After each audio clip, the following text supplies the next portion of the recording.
Bonjour, bonjour. Alors, on va essayer de manipuler ce clic. Ça semble fonctionner.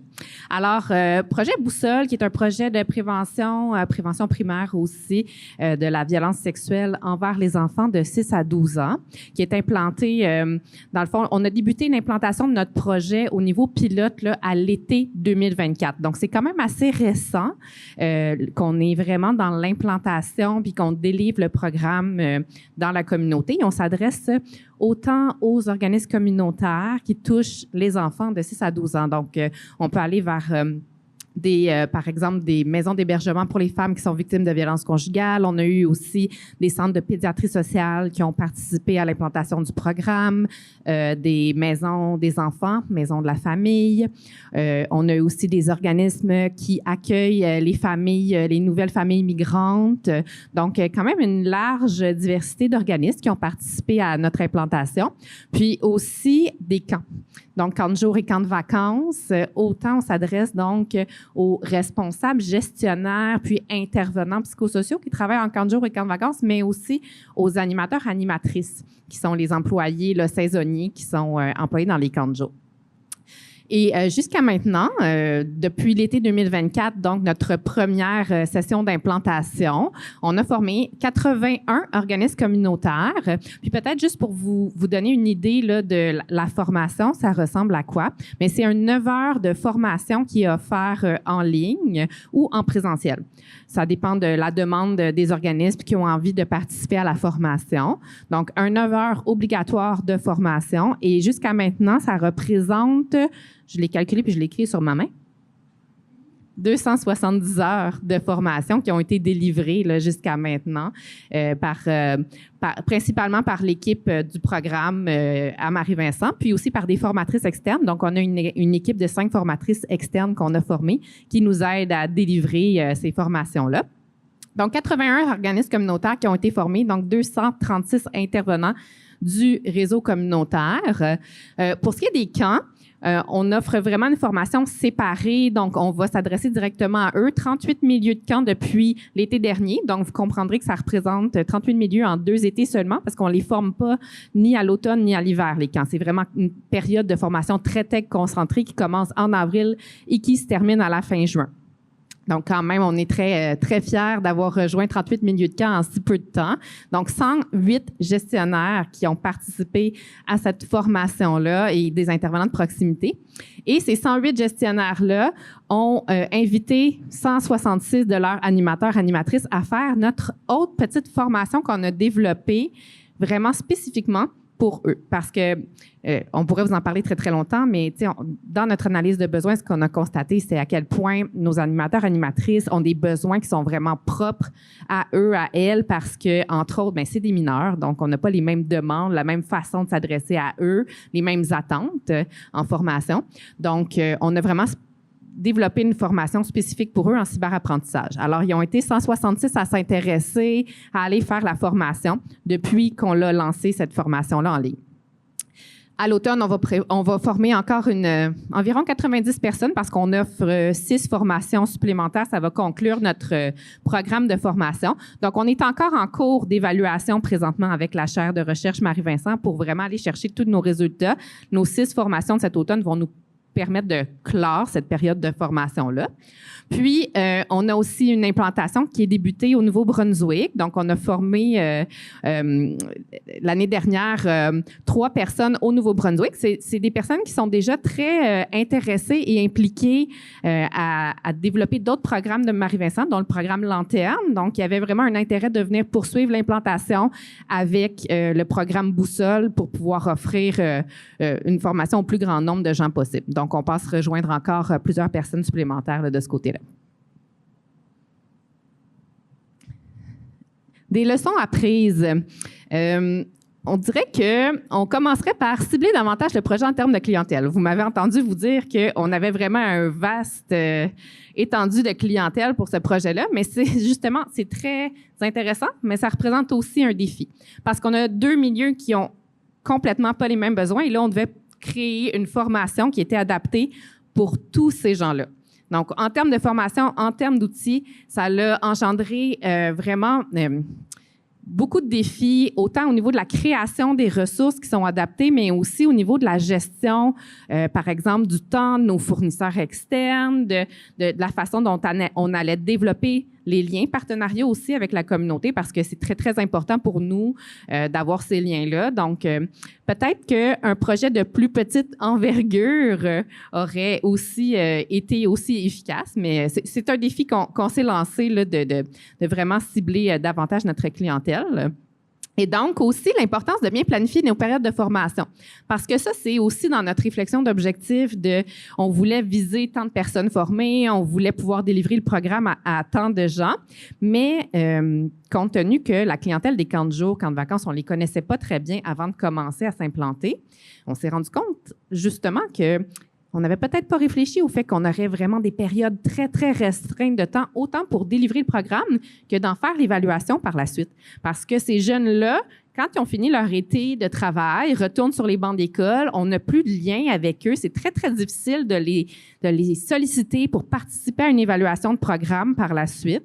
Donc ça, c'est vraiment un défi qu'on n'avait pas anticipé et qu'on se garde en banque là, pour la suite. Accorder davantage de temps à la gestion de nos ressources puis de nos fournisseurs externes, développer une banque de plus de 10 outils, ça demande beaucoup de temps, ça demande beaucoup de collaboration avec des fournisseurs et ensuite, quand on les développe en format bilingue, mais ça demande encore plus de temps et de collaborateurs et de budget. Donc, parfois, on voit très grand et donc, on garde en tête de travailler au niveau de cette planification-là pour que ça soit efficace dans les temps. Développer davantage de volets parents, c'était un souhait qu'on avait au tout départ de ce projet-là et je dirais que on s'est buté à quelques petits obstacles à ce niveau-là. Nos partenaires eux-mêmes nous rapportaient vraiment des grands obstacles, des grands enjeux dans les dernières années au niveau de la collaboration avec les parents. Nous, c'était un souci de les appuyer là-dedans, mais on a vécu aussi un petit peu ce même obstacle-là quand on a voulu aller collecter des données sur comment on pourrait les appuyer davantage. Donc, c'est un petit peu une roue qui tourne. Pour nos futurs projets ou la poursuite, la pérennisation de Boussole, on souhaite vraiment investir davantage de temps dans la réflexion et dans comment on peut vraiment aller engager davantage les parents à participer à notre programme. Et un souhait qu'on a, ça serait vraiment d'aller impliquer davantage les enfants. On est conscient que ça représente toujours un enjeu autant sur le plan de la disponibilité que sur le plan éthique, s'adresser directement aux enfants puis aller chercher leur opinion. On a fait quelques petites tentatives au niveau, par exemple, quand on est allé chercher notre illustrateur pour illustrer les outils. On a demandé aux enfants leur opinion sur quel illustrateur vous plaît le plus parmi les illustrateurs sélectionnés. Donc, on allait solliciter leur opinion comme ça, mais on voudrait aller plus loin au niveau de comment ils apprécient les outils, au niveau de est-ce que c'est vraiment utile. Donc, tu sais, d'aller investir davantage cette portion-là, c'est vraiment une leçon et un souhait qu'on a pour le futur. À mon tour. Parlons de pérennisation. Alors, nous, pour Boussole, la façon dont on y a réfléchi à cette pérennisation-là, c'est sous 5 thèmes. Alors, le premier thème, soutenir la mobilisation des connaissances, en fait, pour faciliter l'intégration de bonnes méthodes de prévention en violence sexuelle, bien évidemment, pour en offrant plusieurs types de formation, de formats de formation, je veux dire. Deuxièmement, renforcer le programme de formation, s'assurer que nos outils ne soient pas tablettés. C'est super important pour nous parce qu'on y a mis beaucoup de temps, beaucoup d'efforts, beaucoup de recherches, beaucoup d'analyses. Puis, on est vraiment, vraiment content des résultats, mais on voudrait vraiment pas qu'ils soient tablettés. Donc, on veut vraiment, c'est super important pour nous, là, renforcer le programme de formation.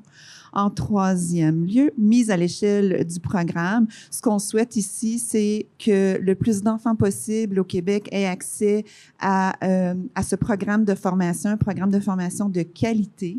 Alors, la mise à l'échelle, encore une fois, très, très, très importante. Quatrièmement, renforcer la collaboration et le réseautage. C'est un peu ce qu'on fait ici encore aujourd'hui. Alors, c'est de le faire encore davantage, d'aller à la rencontre de nos partenaires de plus en plus, et ce, pour les années à venir.